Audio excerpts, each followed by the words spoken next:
Last Sunday's Time Card Enduro took riders around Mount Low on the Murrell Farm, challenging them to complete 3 laps of the course by passing different checkpoints at a set time.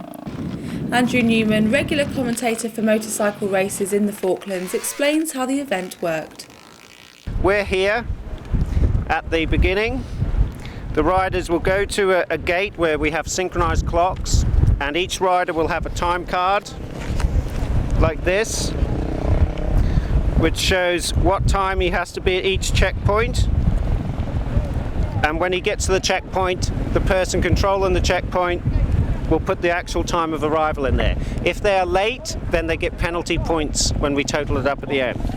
So they go through the special test, and then they head out here across Murrell Farm to this checkpoint, which will be marked on the card. They have to be there on that time. If they're early, they can wait and then go through the checkpoint at the correct time.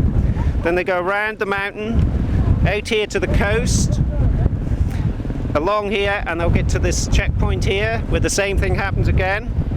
Then back over between 12 o'clock mountain and Mount Low, down here, and then they do another special test here before the final number 4 checkpoint. The times of these checkpoints, the special tests are recorded. So if everybody makes this on the correct time, the separating factor is how quick they went around the special test.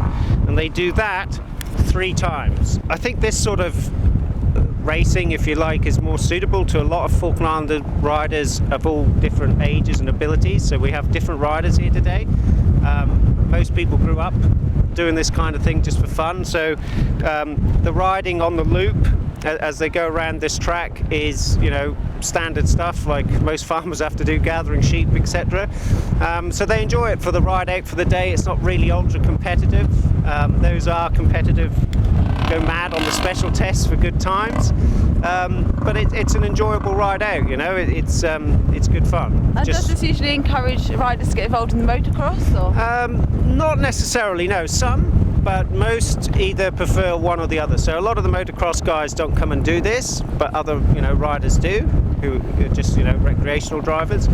And some get a bit of a taste for it from this and then go and try motocross on the motocross tracks. We always run this event separately from the normal motocross season.